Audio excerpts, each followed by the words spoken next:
Hi மக்கா, எல்லாரும் எப்படி இருக்கீங்க? ஸ்டெனோ பேசிக்கோட ஃபஸ்ட்டு கிளாஸ் பார்த்துக்கோங்க இது. ஸோ இந்த கிளாஸ்க்குள்ளே போகிறதுக்கு முன்னாடி முதல்ல நீங்கள் ஒரு விஷயம் வந்து தெரிஞ்சுக்க வேண்டியது இருக்குது. நான் பார்த்தீங்கன்னா இந்த கிளாஸில் வந்து எதுவுமே வந்து வள கொலன்னு நான் உங்களுக்கு சொல்லித்தர போகிறதில்ல. ஸ்ட்ரெயிட் டு த பாயிண்ட் தான் நான் எல்லாமே வந்து உங்களுக்கு எக்ஸ்பிளைன் பண்ண போகிறேன். இன்னொரு விஷயம், நீங்கள் லெசன்ஸை வந்து கவனிக்கிறதுக்கு முன்னாடி செய்ய வேண்டிய விஷயம் என்ன அப்படின்னா, ஸ்டெனோ கஷ்டம், ஷார்ட் அண்ட் ரொம்ப கஷ்டம், படிக்கவே முடியாது அப்படிங்கிற விஷயத்த உங்கள் மைண்ட்லேருந்து இப்போவே நீங்கள் தூக்கிடுங்க. உங்களுக்கு ஸ்டெனோ படிக்கணும் அப்படிங்கிற ஆர்வம் இருக்குது அப்படின்னா நீங்கள் கண்டிப்பாக ஸ்டெனோ கஷ்டம் அப்படிங்கிற விஷயத்தை இப்போவே நீங்கள் வந்து மறந்தே ஆகணும். இல்லைனா பார்த்தீங்கன்னா ஸ்டெனோவை வந்து கண்டிப்பாக படிக்க முடியாது.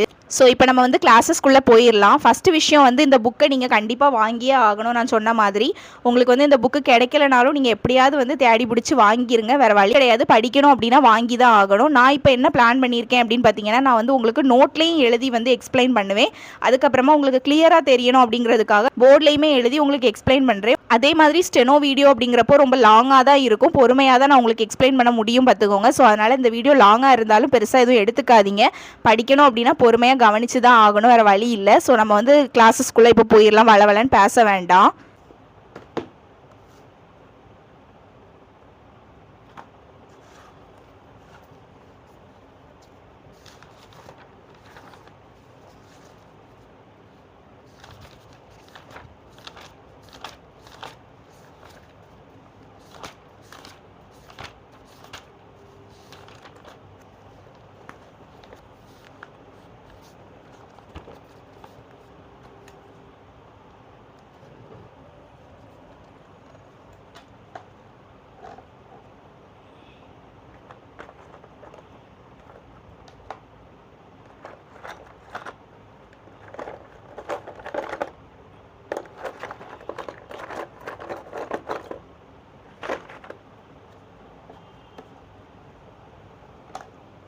பேசுகிறோம் பார்த்தீங்களா, தமிழ் அண்ட் இங்கிலீஷில் வந்து நம்ம பேசுகிற ஒரு விஷயத்தை வந்து ஷார்ட்டாக வந்து எழுதுறது தான் வந்து ஷார்ட் ஹேண்ட். ஸோ ஷார்ட்டாக எழுதுறதுக்கு நம்ம பயன்படுத்துறது தான் பார்த்திங்கன்னா இந்த மாதிரி கோடுகள்.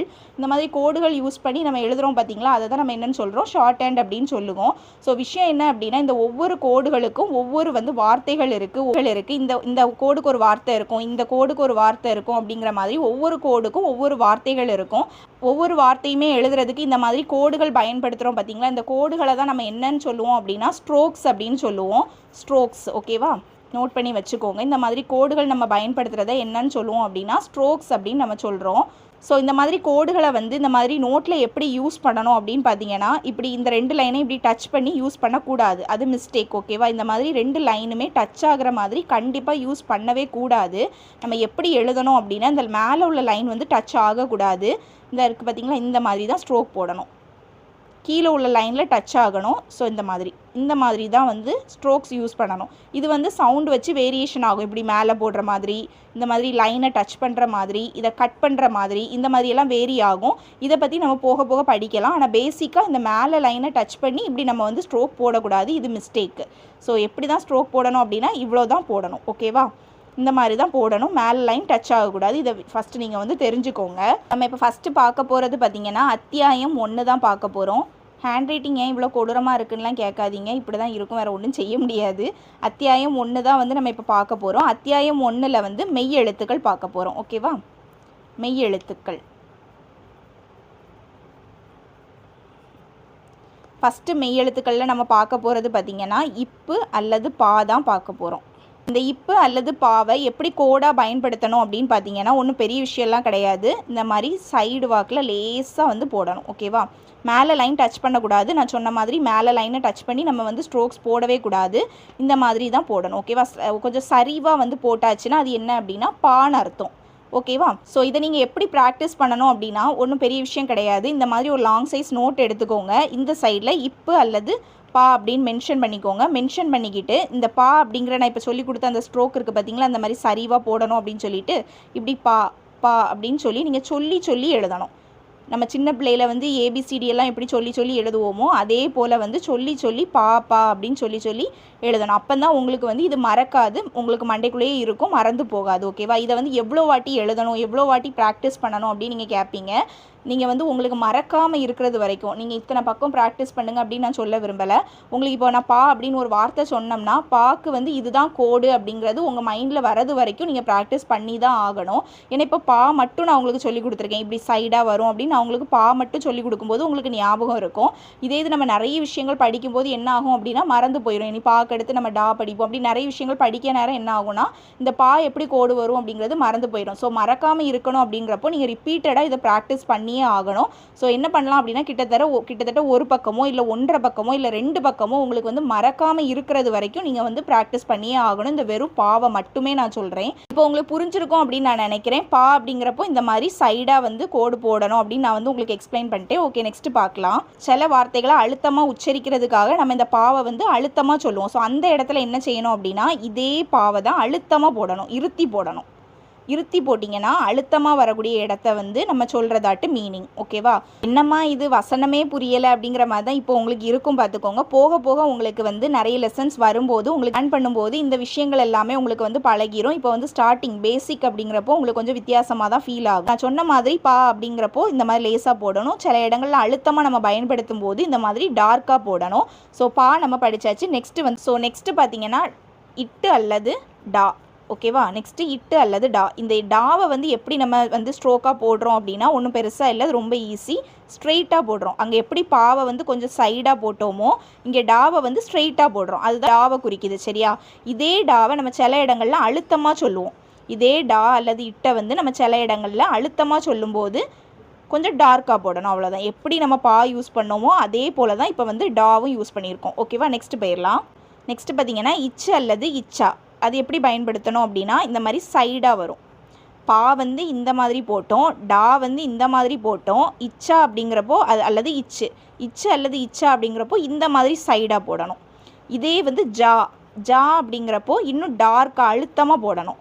ஓகேவா? இச்சு அல்லது இச்சா அப்படிங்கிறப்போ லைட்டாகவும், ஜா அப்படிங்கிறப்போ அழுத்தமாகவும் போடணும். இப்போ பா அப்படிங்கிறப்போ இப்படி, டா அப்படிங்கிறப்போ நேராக, இச்சு அல்லது இஜ்ஜா அப்படிங்கிறப்போ இப்படி சைடா, அதே இது ஜா அப்படிங்கிறப்போ டார்க்கா.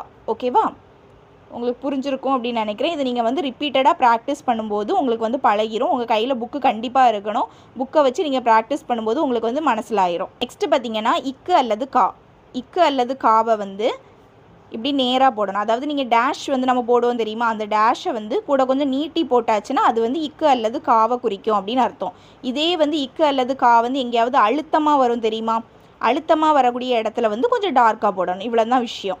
இக்கு அல்லது கா வந்து நார்மலாக நம்ம உச்சரிக்கும் போது லேசாகவும், இக்கு அல்லது கா வந்து நம்ம அழுத்தமாக சொல்லும்போது கொஞ்சம் டார்க்காக அந்த டேஷ் அப்படிங்கிறத கொஞ்சம் நீட்டி போட்டுட்டோம் அப்படின்னா காவை குறிக்குது. இஷ்ஷை எப்படி பயன்படுத்தணும் அப்படின்னா இஷ்ஷை வந்து இப்படியும் எழுதலாம், இல்லை இப்படியும் எழுதலாம். ஓகேவா? இஷ்ஷை வந்து 2 விதமாக நம்ம யூஸ் பண்ணிக்கலாம். சில இடங்களில் இஷ்ஷை வந்து நம்ம இப்படி பயன்படுத்துவோம், சில இடங்களில் இஷ்ஷை வந்து நம்ம இப்படி பயன்படுத்துவோம். அதெல்லாம் போக போக உங்களுக்கு எந்த ஸ்ட்ரோக்கை பயன்படுத்தணும் அப்படிங்கிறது உங்களுக்கு போக போக மனசிலாகும். இஷ் அப்படிங்கிறத 2 விதமாக பயன்படுத்தலாம். ஒன்று இப்படி, இன்னொன்று இப்படி. நெக்ஸ்ட்டு அதே மாதிரி இவ்வு அல்லது வா. இவ்வு அல்லது வாவையும் சேம் தான் பார்த்துக்கோங்க, ஆனால் கொஞ்சம் டார்க்காக பயன்படுத்தணும் அப்படின்னா இவ்வு அல்லது வா அப்படின்னு அர்த்தம். இஷ் அப்படிங்கிறப்போ லேசாக இந்த மாதிரி இப்படியும் பயன்படுத்தலாம், இப்படியும் பயன்படுத்தலாம். இவ்வு அல்லது வா அப்படிங்கிறது இப்படியும் பயன்படுத்தலாம், ஆனால் என்ன கொஞ்சம் டார்க்காக யூஸ் பண்ணுறோம், அவ்வளோதான். நெக்ஸ்ட்டு பார்த்தீங்கன்னா இத்து அல்லது தா. இத்து அல்லது தா எப்படி பயன்படுத்தணும்னா இப்படி. இத்து அல்லது தா வந்து இந்த மாதிரி பிராக்கெட் போடுவோம் தெரியுமா, அந்த மாதிரி. இத்து அல்லது தா வந்து இப்படி. இதே இது இச்சு அல்லது ஷா. இச்சு அல்லது ஷா எப்படி பயன்படுத்தணும்னா அதையே திருப்பி போடணும். அப்போ இத்து அல்லது தா எப்படி பயன்படுத்தணும் அப்படின்னா பிராக்கெட் இந்த மாதிரி ஓப்பன் பிராக்கெட் மாதிரி லேஸாக போடணும். இச்சு அல்லது ஷா அப்படிங்கிறப்போ அழுத்தமாக க்ளோஸ் பிராக்கெட் மாதிரி யூஸ் பண்ணணும். அப்போ ஓப்பன் பிராக்கெட் மாதிரியும் இச்சு அல்லது ஷா அப்படிங்கிறது வந்து க்ளோஸ் பிராக்கெட் மாதிரி கொஞ்சம் டார்க்காக வந்து யூஸ் பண்ணணும். அதே மாதிரி இத்து அல்லது தா வந்து நம்ம ஆல்ரெடி இப்போ தான் பார்த்தோம். இப்படி வந்து ஓப்பன் பிராக்கெட் மாதிரி நம்ம போடுறோம் அப்படின்னு சொல்லிட்டு, இந்த இத்து அல்லது தா வந்து சில இடங்களில் அழுத்தமாக வரும். அழுத்தமாக வரக்கூடிய இடத்துல வந்து இந்த மாதிரி கொஞ்சம் டார்க்காக நம்ம வந்து போடணும். இதே இத்து அல்லது தாவை நம்ம இந்த மாதிரி கூட யூஸ் பண்ணிக்கலாம். அதெல்லாம் உங்களுக்கு போக போக நம்ம எந்த இடங்களில் அதை பயன்படுத்தணும் அப்படிங்கிறது உங்களுக்கு புரியும். சரியா? இப்போ நீங்கள் வந்து கற்றுக்கோங்க, இப்படியெல்லாம் போடலாம் அப்படிங்கிறத நம்ம லேர்ன் பண்ணிக்கிறோம், அவ்வளோதான். சரியா? இதை வந்து நீங்கள் எப்படி ப்ராக்டிஸ் பண்ணணும்னு நான் ஆரம்பத்திலே சொல்லிட்டேன். இந்த பா அப்படிங்கிறப்போ பாவை மட்டுமே நீங்கள் நிறைய வாட்டி எழுதி படித்தாதான் பா வந்து உங்களுக்கு மறக்காது, ஞாபகம் இருக்கும். ஏன்னா இப்போ நம்ம பால் ஆரம்பித்து இங்கே தா வரைக்கும் வந்துட்டோம், கரெக்டாக? ஸோ இப்போ நான் பாவை கேட்டால் உங்களுக்கு தெரியாது, மறந்துடும். அது மறக்காமல் இருக்கணுங்கிறப்போ நம்ம கண்டிப்பாக அந்த பாவை மட்டுமே நிறைய வாட்டி எழுதணும், டாவை மட்டுமே நிறைய வாட்டி எழுதணும். அப்போ பா எப்படி நீங்கள் ஸ்ட்ரோக் போடணும் அப்படின்னு யாராவது கேட்டால் உங்களால் டக்குன்னு சொல்ல முடியும், இந்த மாதிரி நாங்கள் சைடாக போடுவோம் அப்படின்னு சொல்லிட்டு. சரியா? அது எதனால் நம்ம சொல்கிறோம், ரிப்பீட்டடாக நம்ம எழுதுறதுனால தான். நெக்ஸ்ட்டு சிறப்பு லகரம், அதாவது நமக்கு தமிழ் லா இருக்குது பார்த்தீங்களா, அதை எப்படி பயன்படுத்தணும் அப்படின்னா இந்த மாதிரி. இது ஈஸி தான், டக்குன்னு போட்டுடலாம். பார்க்க தான் உங்களுக்கு கஷ்டமாக இந்த மாதிரி தான் நீங்கள் ரிப்பீட்டடாக எழுதி பார்க்கணும். சிறப்பு லகரம் லா இப்படி பயன்படுத்தணும், சொல்லி சொல்லி எழுதணும். சொல்லி சொல்லி எழுதும்போது தான் உங்களுக்கு மறக்காது, புரியுதா? ஸோ இப்படி தான் வந்து சிறப்பு லகரம் நம்ம இல்லு அல்லது இதை யூஸ் பண்ணுறோம், லா. ஓகேவா? சரி, நம்ம இப்போ பாலிருந்து இந்த சிறப்பு லகரம் வரைக்கும் பார்த்துருக்கோம். இதை வந்து நான் உங்களுக்கு போர்டில் இன்னொருக்கு எக்ஸ்பிளைன் பண்ணி காமிக்கிறேன். நெக்ஸ்ட்டு இதுக்கு அடுத்தது நம்ம பார்க்கலாம். ஓகேவா? ஃபஸ்ட்டு பார்த்தீங்கன்னா இப்பு அல்லது பா. இப்பு அல்லது பா எப்படி போடணும், இந்த மாதிரி சரிவாக போடணும். நான் ஆல்ரெடி சொன்ன மாதிரி மேலே உள்ள கோடை வந்து டச் பண்ணக்கூடாது, கீழே இருக்க கோடை நம்ம இப்படி டச் பண்ணி இந்த மாதிரி சரிவாக போட்டோம் அப்படின்னா இப்பு அல்லது பா. இதே பா வந்து அழுத்தமாக வரக்கூடிய இடங்களில் வந்து கொஞ்சம் அழுத்தமாக போட்டோம் அப்படின்னா அது வந்து அழுத்தமாக சொல்கிறோம் அப்படிங்கிறத வந்து குறிக்குது. ஓகேவா? நெக்ஸ்ட்டு பார்த்தது என்னென்னா இட்டு அல்லது டா. இட்டு அல்லது டா. இட்டு அல்லது டா எப்படி பயன்படுத்துவோம் அப்படின்னா இப்படி நேர்கோடு, மேலே ஒரு லைன் இருக்கும், கீழே ஒரு லைன் இருக்கும், கரெக்டாக? இப்படி நேராக பயன்படுத்தினா வந்து இட்டு அல்லது டாவை குறிக்குது. இதே இட்டு அல்லது டாவை நம்ம அழுத்தமாக சொல்கிறதா இருந்தால் எப்படி சொல்லுவோம், கூட கொஞ்சம் அழுத்தமாக போடுறோம், அவ்வளோதான். இதே இச்சு அல்லது ஜா. நெக்ஸ்ட்டு இச்சு அல்லது இச்சா.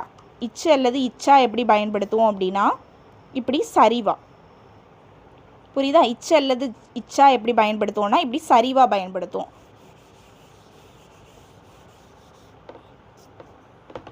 நெக்ஸ்ட்டு பார்த்தீங்கன்னா ஜா.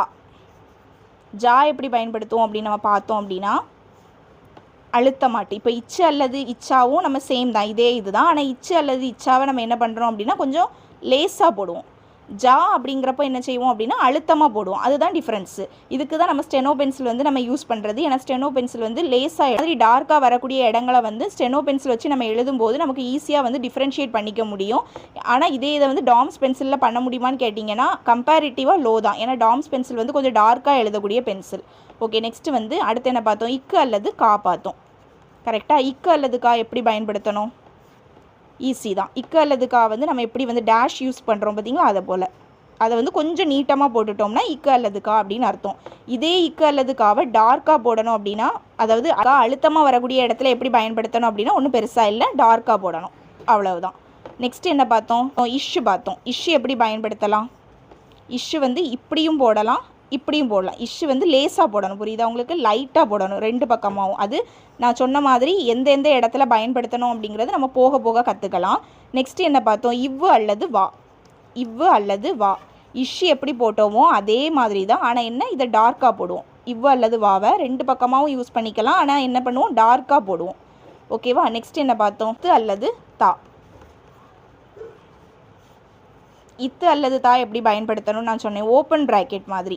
இத்து அல்லது தா வந்து ஓப்பன் ப்ராக்கெட் மாதிரி போடணும். இத்து அல்லது தா வந்து அழுத்தமாக சொல்லக்கூடிய இடத்துல இப்படியும் பயன்படுத்திக்கலாம், இப்படியும் பயன்படுத்திக்கலாம். ஓகேவா? இத்து அல்லது தா அழுத்தமாக வரக்கூடிய இடத்துல கொஞ்சம் டார்க்காக போடுறோம், ஓப்பன் ப்ராக்கெட் க்ளோஸ் ப்ராக்கெட் மாதிரி. ஓகேவா?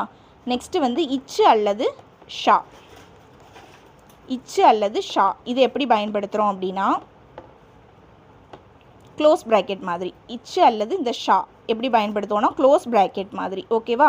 இதெல்லாம் வந்து முதல்ல வந்து வசனமே புரியாத மாதிரி தான் இருக்கும், ஆனால் நம்ம வந்து எல்லா இடங்கள்லையும் பயன்படுத்த படித்ததுக்கப்புறம் உங்களுக்கு ஈஸியாக இருக்கும். அதாவது அத்தியாயம் 1 வந்து நம்ம வெறும் இந்தந்த எழுத்துக்களை இந்த மாதிரி நம்ம போடுறோம் அப்படின்னு தான் கற்றுக்குறோம். இனிமேல் அத்தியாயம் 2ல் வந்து இந்த வார்த்தைகளை வந்து எப்படியெல்லாம் பயன்படுத்தணும் அப்படின்னு நம்ம படிக்க வரும்போது நமக்கு இதெல்லாம் வந்து ஈஸியாகிடும். ஓகேவா? நெக்ஸ்ட்டு பார்க்கலாம், லகரம் அதாவது தமிழ் இல். அதை எப்படி பயன்படுத்தணும் அப்படின்னா இந்த மாதிரி சிறப்பு லகரம் எப்படி இப்படி. ஓகேவா? சரி, நெக்ஸ்ட் போயிடலாம்.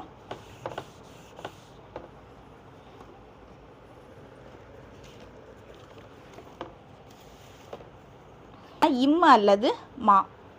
இம்மு அல்லது மா அப்படிங்கிறது இந்த மாதிரி லேஸாக இப்படி போடணும். லேஸாக தான், டார்க்காக போடக்கூடாது, லேஸாக தான் போடணும். உங்களுக்கு வந்து கிளியராக வீடியோவில் தெரியணுங்கிறதுக்காக நான் டார்க்காக போட்டிருக்கேன், மற்றபடி லேஸாக தான் நீங்கள் யூஸ் பண்ணணும்.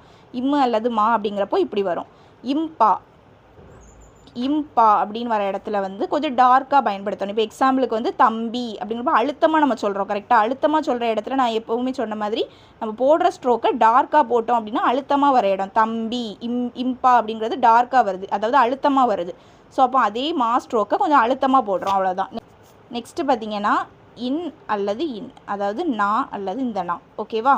இப்படி வரும்போது நம்ம இப்படி எப்படி மா அப்படிங்கிறப்போ நம்ம இப்படி போட்டோம் கரெக்டாக, நா அப்படிங்கிறப்போ இப்படி போடணும், அதுதான் டிஃப்ரென்ஸ். ஓகேவா? நெக்ஸ்ட்டு பார்த்தீங்கன்னா ஞானம் ஞா எப்படி யூஸ் பண்ணுவோம் அப்படின்னா இதே இந்த நாவை போட்டுக்கோங்க, போட்டுட்டு இப்படி ஒரு வெட்டு போட்டிங்கன்னா அது என்னது ஞானம்ல வரக்கூடிய அந்த ஞா. சரியா? இதே நாவை தான் இப்படி போட்டுட்டு இப்படி ஒரு கட்டு போட்டோம் அப்படின்னா அது என்ன அர்த்தம்னா ஞானம் அந்த ஞா வந்துடும். நெக்ஸ்ட்டு பார்த்தீங்கன்னா இதை வந்து எப்படி யூஸ் பண்ணணும் அப்படின்னா நான் வந்து எப்படி போட்டோம், இப்படி போட்டோமா, அதே மாதிரி இந்த வார்த்தைக்கு என்ன பண்ணணும் அப்படின்னா டார்க்காக போடணும். இப்போ பாசாங்கு இங்கு வருது பார்த்தீங்களா, அந்த இடத்துல இப்படி டார்க்காக போடணும். புரியுதா? அவங்க அழுத்தமாக நம்ம சொல்லக்கூடிய இடங்கள்ல எல்லாத்துலேயுமே வந்து டார்க்காக வந்து ஸ்ட்ரோக்கை யூஸ் பண்ணணும். நெக்ஸ்ட்டு பார்த்தீங்கன்னா மூணு சுழி நா எப்படி பயன்படுத்தணும் அப்படின்னா இந்த மாதிரி. கிளியராக தெரியும்னு நினைக்கிறேன். நெக்ஸ்ட் நான் போர்ட்லேயும் உங்களுக்கு எழுதி காமிக்கிறேன். மூணு சுழி நா வந்து இப்படி பயன்படுத்தணும். நீங்கள் ப்ராக்டிஸ் பண்ணும்போது இப்படி தான் ப்ராக்டிஸ் பண்ணணும். மூணு சுழி நான்னு சொல்லி நீங்கள் எழுதணும் இந்த மாதிரி. ஓகேவா? நெக்ஸ்ட்டு வந்து லா எப்படி பயன்படுத்தணும் அப்படின்னா இந்த மாதிரி.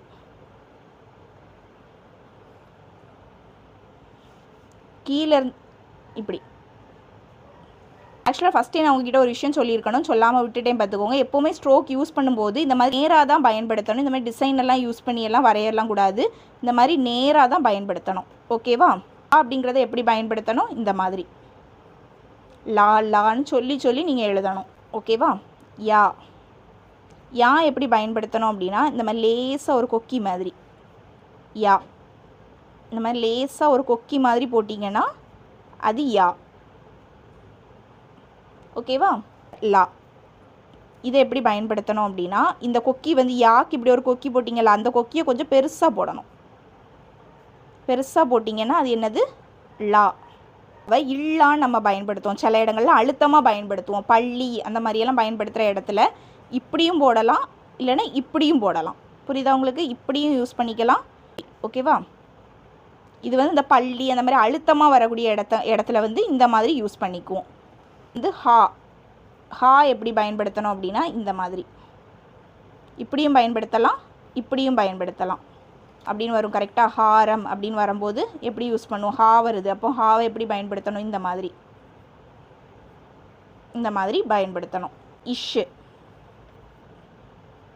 இஷ் எப்படி பயன்படுத்தணும் அப்படின்னா இந்த ஹாரம்க்கு இப்படி முடிச்சு போட்டு இப்படி பண்ணோமா, ஆனால் இதுக்கு இஷ்ஷுக்கு வந்து முடிக்காமல் இப்படி கொக்கி மாதிரி யா வந்து இப்படி போட்டோமா, இதை வந்து இப்படி கொஞ்சம் தலைகீழ போடுறோம், ஆயிரும். வந்து போர்ட்லேயும் எக்ஸ்பிளைன் பண்ணிவிட்டு வார்த்தைகளில் எப்படி பயன்படுத்துகிறோம் அப்படிங்கிறதையும் கொஞ்சம் நம்ம ஓரளவு பார்த்துட்டு எல்லாம் பார்த்தோம். இம்மு அல்லது மா பார்த்தோம். கரெக்டாக? இம்மு அல்லது மா எப்படி பயன்படுத்தணும் அப்படின்னா ரெண்டு கோட்டுக்கு இடையில இந்த மாதிரி ரெண்டு கோட்டுக்கு இடையில இப்படி போட்டோம் அப்படின்னா இம் அப்படின்னு அர்த்தம். இம்மு அல்லது மா அப்படின்னு அர்த்தம். இம்பா எப்படி, அதாவது பம்பரம் அந்த மாதிரி இம்பா அப்படின்னு வருது, அழுத்தமாக வருது பார்த்தீங்களா, அழுத்தமாக வரக்கூடிய இடத்துல இதே மாவை அழுத்தமாக போடணும், டார்க்காக போடணும். டார்க்காக போட்டோன்னா இம்பா அப்படின்னு ஆயிடுது. நெக்ஸ்ட்டு நான் அல்லது நான் எப்படி அல்லது இன்னு அல்லது இன் எப்படி பயன்படுத்துகிறோம் அப்படின்னா மா எப்படி இப்படி போட்டோமோ நாவை வந்து இப்படி போடணும், அவ்வளோதான் வித்தியாசம். நாவை எப்படி போடுறோம், இப்படி போடுறோம். இதே இது ஞானம் அந்த இடத்துல எப்படி யூஸ் பண்ணுவோம் அப்படின்னா இப்படி போட்டு இப்படி ஒரு வெட்டு கொடுக்குறோம், இப்படி போட்டு இப்படி ஒரு வெட்டணும் அப்படின்னா இந்த வார்த்தையை குறிக்குது. நெக்ஸ்ட்டு வந்து இங்கு அதை எப்படி பயன்படுத்துகிறோம் அப்படின்னா அதே நாவை கொஞ்சம் டார்க்காக பயன்படுத்துகிறோம். அதே நாவை டார்க்காக பயன்படுத்தினா என்ன ஆயிடுது, இங்கு ஆயிடுது. அதே நாவை இப்படி ஒரு வெட்டணும் அப்படின்னா ஞானத்துக்குரிய அந்த இது ஆயிடுது. சரியா? ஞானத்துக்குரிய ஞா ஆயிடுது. நெக்ஸ்ட்டு மூணு சுழி நா எப்படி பயன்படுத்தணும், இந்த மாதிரி இப்படி போடணும். மூணு சுழி நா வந்து இப்படி அதே எல்லாமே வந்து நாவை தான். ஓகேவா? எல்லாமே நா தான். அந்த நாளை இப்படி ஒரு இதை கொக்கி கொடுத்துட்டோம் அப்படின்னா அது என்ன குறிக்குது அப்படின்னா மூணு சுழி நாவை குறிக்குது. புரியுதா? நெக்ஸ்ட்டு வந்து லா எப்படி பயன்படுத்தணும் அப்படின்னா ரெண்டு கோடு இருக்கா, அந்த ரெண்டு கோடில் இந்த லைனை டச் பண்ணி இப்படி மேலே லைனை டச் பண்ணி இப்படி மேலே போட்டோம் அப்படின்னா என்ன வருதுன்னா லா ஆயிடுது. நெக்ஸ்ட் என்ன பார்த்தோம்? யா. யா எப்படி பயன்படுத்தணும்? யா வந்து லேசாக ஒரு கொக்கி இந்த மாதிரி நீட்டி விடணும். இந்த மாதிரி நீட்டி விட்டோன்னா யா ஆயிடுது. இதே இது இந்த லா வந்து அதே யாவை வந்து அந்த யாக்கான அந்த கொக்கியை வந்து கொஞ்சம் பெருசாக்குறோம். அது என்ன ஆயிடுதுன்னா லாவாக மாறிடுது. ஓகேவா? இப்படின்னா என்னன்னு பார்த்தோம்? இப்படின்னா சிறப்பு லகரம்னு பார்த்தோம். கரெக்டாக அதே இது தான் இப்படி போடுவோம். அப்படின்னா இந்த லாவாக மாறிடுது. நெக்ஸ்ட்டு பள்ளிக்குள்ளே லா. பள்ளி அதாவது அழுத்தமாக, அந்த லாவை அழுத்தமாக சொல்கிறோம் அப்படி தானே? அப்படி வரும்போது இப்படி இந்த மாதிரி. புரியுதா? நெக்ஸ்ட்டு வந்து ஹா. நெக்ஸ்ட்டு வந்து ஹா. ஹா எப்படி பயன்படுத்துவோம்? இந்த மாதிரி கொக்கி மாதிரி, அதாவது முடிச்சு போட்டு இந்த ரெண்டும் ஒட்டிடணும். நம்ம யாழை வந்து ஒட்டாது, ஆனால் இதில் இப்படி ஒட்டிடணும். ரெண்டும் இந்த மாதிரி ஒட்டி வந்துடணும். ஓகேவா? இது வந்து ஹா. ஹாரம் அதில் யூஸ் பண்ணுவோம். நெக்ஸ்ட்டு வந்து இஷ்ஷு. இந்த இஷ்ஷு எப்படி பயன்படுத்துகிறோம் அப்படின்னா இதே ஹாவை தான், ஆனால் நம்ம இங்கே வந்து ஒட்டி போடுறோம். கரெக்டாக இங்கே ஒட்டாமல் கொக்கி மாதிரி இப்படி, அதாவது இங்கே ஒட்டக்கூடாது, இந்த மாதிரி இப்படி. ஓகேவா? ஸோ இதுதான் வந்து ஸ்ட்ரோக்ஸ். நம்ம மெய் எழுத்துக்கள் இப்போதைக்கு பார்த்துருக்கோம். அதாவது அத்தியாயம் 1ல் இருக்கிறத நம்ம இப்போ பார்த்துருக்கோம். இப்போ நான் வார்த்தைகளில் இதை எப்படி பயன்படுத்துகிறோம் அப்படிங்கிறத நான் உங்களுக்கு எக்ஸ்பிளைன் பண்ணுறேன். ஃபஸ்ட்டு பார்த்திங்கன்னா நம்ம என்ன பார்த்தோம்? பா பார்த்தோம். கரெக்டாக? பா எங்கே வரும்? பலகை. பலகை அப்படிங்கிற வார்த்தையில் இந்த பா வருது. கரெக்டாக? அதே லா. லா எப்படி போடணும்னு நான் சொன்னேன் உங்களுக்கு. இந்த பா வருதா? பாலே இந்த லா வார்த்தையை நம்ம எப்படி பயன்படுத்தணும்? நம்ம லா எப்படி படித்தோம்? இப்படி படித்தோம். கரெக்டாக? ஸோ இப்போ லா எப்படி வருது? இப்படி வருது. ஓகேவா? அப்போ இது பா, இது லா. அப்புறம் இந்த கை. கையை வந்து இப்போ நம்ம இப்போ படிக்கலை, நான் உங்களுக்கு அதை இப்போ சொல்லலை. ஜஸ்ட்டு கையில் இருக்கிற இந்த காவை நம்ம எப்படி பயன்படுத்துவோம்? கா நம்ம படிச்சிட்டோம், இப்போ தானே படித்தோம். கா வந்து எப்படி டேஷ் மாதிரி அதை கொஞ்சம் நீட்டி போடணும்னு படித்தோம். அப்போ இது வந்து கா. கைக்கான ஸ்ட்ரோக் வந்து நான் இனிமேல் தான் உங்களுக்கு சொல்லி தருவேன். ஸோ இப்போ பேசிக்காக இந்த பலகை அப்படிங்கிற வார்த்தையில் நம்ம எப்படி அப்ளை பண்ணுறோம் அப்படிங்கிறத நான் உங்களுக்கு சொல்லித்தரேன். பலகை அப்படிங்கிறப்போ இந்த பாவை வந்து இப்படி போடுறோம், இந்த லாவை வந்து இந்த இதை ஒட்டி இப்படி போடுறோம். கை அப்படிங்கிறப்போ இந்த கை இப்போ நம்ம படிக்கலை, இந்த கா எப்படி போடுவோம்? இப்படி போடுவோம். ஓகேவா? நெக்ஸ்ட்டு போயிடலாம். ஓகேவா? நம்ம இங்கே என்னெல்லாம் படிச்சிருக்கோம்? கா பார்த்துருக்கோம். கா இப்படி வரும். இட்டு அல்லது டா படித்தோம். இட்டு அல்லது டா எப்படி பயன்படுத்தணும்? இந்த மாதிரி நேர்கோடு அப்படி தானே? அப்போது இங்கே எப்படி வரும்? இப்படி வரும். புரியுதா? இந்த கா வந்து இப்போ தான் பார்த்தோம், லேசாக ஒரு டேஷ் போட்டு நீட்டி விடுவோம் அப்படின்னு. அதை தான் இங்கே பண்ணியிருக்கோம். இட்டு அல்லது டா எப்படி போடணும்னு படித்தோம், இந்த மாதிரி படித்தோம். அப்போ இட்டு இப்படி வரும். இந்த டூ எப்படி போடணுங்கிறது நம்ம அப்புறமா அடுத்த கிளாஸில் பார்க்கலாம். இப்போதைக்கு நம்ம இவ்வளோ தான் படிச்சிருக்கோம், அதை உங்களுக்கு அப்ளை பண்ணி காமிக்கிறேன். சரியா? நெக்ஸ்ட்டு அதே இது படம். இங்கே நம்ம என்னெல்லாம் படிச்சிருக்கோம்? பா படித்தோம் அப்படி தானே? பா வந்து இப்படி சரிவாக வரும்னு படித்தோம். டா எப்படி படித்தோம்? இப்படி நீட்டமாக வரும்னு படித்தோம். நெக்ஸ்ட் இங்கே பாருங்கள், ஜாடி அப்படிங்கிற வார்த்தை இருக்குது. இதை நான் எப்படி அப்ளை பண்ணணுங்கிறத நான் உங்களுக்கு இப்போ எக்ஸ்பிளைன் பண்ணுறேன். அந்த ஈ சவுண்ட் அதெல்லாம் நம்ம நெக்ஸ்ட் கிளாஸில் தான் பார்ப்போம். சரியா? இப்போ ஜா அப்படிங்கிறப்போ இப்படி படித்தோம். இப்படி தானே படித்தோம். 2 ஸ்ட்ரோக்குக்கு இடையில, 2 கோடுக்கு இடையில இந்த மாதிரி போடணும் அப்படின்னு படித்தோம். ஜா. அப்போ டி, அதாவது டி எதுலேருந்து வருது? டாலேருந்து தானே வருது. ஸோ டா. ஈ எப்படி போடணுங்கிற ஈ சவுண்டெல்லாம் எப்படி வைக்கணும்னு சொல்லிட்டு அதை நம்ம நெக்ஸ்ட்டில் இதில் பார்க்கலாம். களம் எப்படி பயன்படுத்தணும்? கா எப்படி படித்தோம்? இந்த மாதிரி சின்ன ஒரு டேஷை நீட்டி போட்டால் கா அப்படின்னு படித்தோம். கரெக்டாக? லா படிச்சிருக்கோம். லா வந்து இப்படி போடணும்னு நெக்ஸ்ட்டு தா போட படித்தோம். தா எப்படி வரும்? இப்படின்னு படித்தோம். தா அப்படிங்கிற வார்த்தை எதில் வருது? தகப்பன் அப்படின்னு சொல்லும்போது தா வருது. கரெக்டாக? ஸோ அதில் இப்படி யூஸ் பண்ணிக்கலாம்.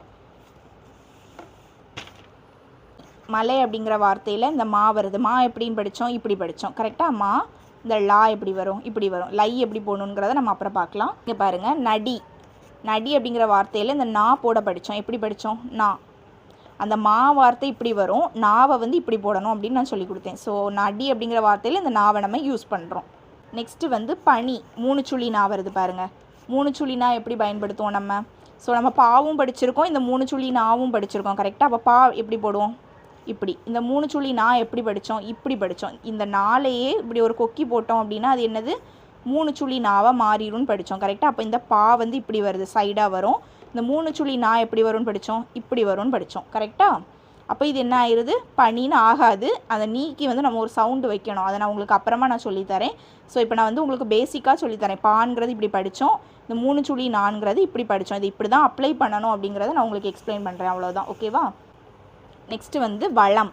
வளம்ல இந்த என்ன படிச்சிருக்கோம், இந்த லா படிச்சிருக்கோம் கரெக்டாக. இந்த லா எப்படி வரும், இப்படி படித்தோம் கரெக்டாக. சிறப்பு லகரம் அப்படிங்கிறப்போ இப்படி வரும், இந்த லா அப்படிங்கிறப்போ எப்படி வரும்னு படித்தோம், இப்படி வரும். அப்படி தானே. அப்போ இந்த வளம்ல இந்த லா நம்ம யூஸ் பண்ணுவோம். ஓகேவா. நெக்ஸ்ட்டு வந்து பார்த்திங்கன்னா இரு அல்லது ரா. இரு அல்லது இந்த பெரிய ரா எப்படி பயன்படுத்துவோம் அப்படின்னா இப்படி இல்லைன்னா இப்படி. ஓகேவா. இரு அல்லது ரா வந்து ஒன்று இப்படி பயன்படுத்துவோம், இல்லை அப்படின்னா இப்படி பயன்படுத்துவோம். இப்படி அல்லனா இப்படி. இதை வந்து எங்கெங்கே அப்ளை பண்ணணும் அப்படிங்கிறது நம்ம போக போக பார்க்கலாம்.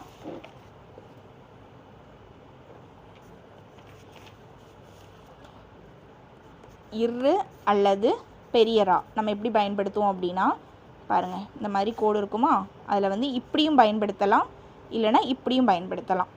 நெக்ஸ்ட்டு பார்த்திங்கன்னா இல்லா போடுறதுக்கு படித்தோம், ஞாபகம் இருக்கா. இல்லா எப்படி படித்தோம், இப்படி இல்லைனா இப்படி. உள்ளம் அப்படிங்கிற இடத்துல இந்த இல்லா வருமா, அழுத்தமாட்டு உள்ளம் அப்படின்னு சொல்லும்போது அழுத்தமாக இந்த இல்லா வருதா. ஸோ அந்த இடத்துல இந்த ஸ்ட்ரோக்கை தான் நம்ம பயன்படுத்துவோம். ஓகேவா. ஸோ அத்தியாயம் 1 பார்த்திங்கன்னா ஃபுல்லாகவே நான் முடிச்சுட்டேன். உங்களுக்கு புரிஞ்சுதா புரியலையா அப்படிங்கிறத வந்து கமெண்ட் செக்ஷனில் எனக்கு வந்து சொல்லுங்கள். ஏன்னு பார்த்தீங்கன்னா எனக்குமே வந்து இது புதுசு. நான் இந்த மாதிரி வந்து டீச் பண்ணதெல்லாம் கிடையாது. நான் ஷார்ட்கட்ஸ் வந்து நிறைய வீடியோஸில் கொடுத்துருக்கேன், ஆனால் இந்த மாதிரி எக்ஸ்பிளைன் பண்ணி நான் வந்து வீடியோ போட்டது கிடையாது. ஸோ இதுதான் எனக்குமே ஃபஸ்ட் டைமு. உங்களுக்கு மனசிலாச்சா அப்படிங்கிறத நீங்கள் கமெண்ட் செக்ஷனில் சொன்னால் தான் வந்து எனக்கு தெரிய வரும். அது மட்டும் இல்லை, இப்படி சொல்லித்தரது உங்களுக்கு புரியுதா இல்லை வேறு மாதிரி எப்படியாவது டீச் பண்ணணுமா அப்படின்னு சொல்லிட்டு எனக்கு கமெண்ட் செக்ஷனில் தெரியப்படுத்துங்க. நான் சொன்ன மாதிரி இது எல்லாமே வந்து புரியாத வசனம் அப்படிங்கிற மாதிரி தான் இருக்கும். எனக்கு இப்போ ஃபஸ்ட் டைம் பார்க்குறீங்க, போக போக தான் உங்களுக்கு இது புரியும். பார்த்துக்கோங்க. நம்ம வாட்டி ப்ராக்டிஸ் பண்ணணும். இப்போ பா அப்படின்னு நான் சொல்லும்போது இப்படி தான் கோடு வரும் அப்படிங்கிறது உங்களுக்கு மனசில் நிற்கிற வரைக்கும் நீங்கள் அதை ப்ராக்டிஸ் பண்ணுங்கள். ஒரு நோட்டு புதுசாக வாங்கிக்கோங்க. வாங்கி இந்த பா அப்படிங்கிற வார்த்தையை மட்டுமே இந்த மாதிரி வரிசையாக நீங்கள் எழுதிக்கிட்டே இருக்கணும், உச்சரித்து டா அப்படிங்கிற வார்த்தையுமே பார்த்தீங்கன்னா இந்த மாதிரி நேர்கோடாட்டு இந்த பா எப்படி நான் சொல்லி தந்தனோ அதே போல் ஒரு 2 பக்கமோ இல்லை 1 பக்கமோ இல்லை 3 பக்கமோ இல்லைனா 10 பக்கமோ எத்தனை வாட்டி எழுதுனா ஒரு விஷயம் மறக்காதோ அத்தனை வாட்டி நீங்கள் எழுதி ப்ராக்டிஸ் பண்ணிடுங்க. அந்த அத்தியாயம் 1 அப்படிங்கிறது பேசிக்கான ஒரு விஷயம், ரொம்ப ரொம்ப முக்கியமான விஷயம். இது தெரிஞ்சாதான் பார்த்தீங்கன்னா மேலே மேலே நம்ம வந்து படிக்கும்போது உங்களுக்கு ஈஸியாக இருக்கும். கண்டிப்பாக இதை வந்து நீங்கள் நல்லா படிச்சுக்கிடணும். ரொம்ப முக்கியமான ஒரு விஷயம் நமக்கு ஸ்டெனோவை பொறுத்த வரைக்கும். ஸோ அதனால் இதை நீங்கள் நல்லா வந்து ரிப்பீட்டடாக எழுதி பழகிக்கோங்க. நம்ம நெக்ஸ்ட் வீடியோவில் மீட் பண்ணலாம். பாய்.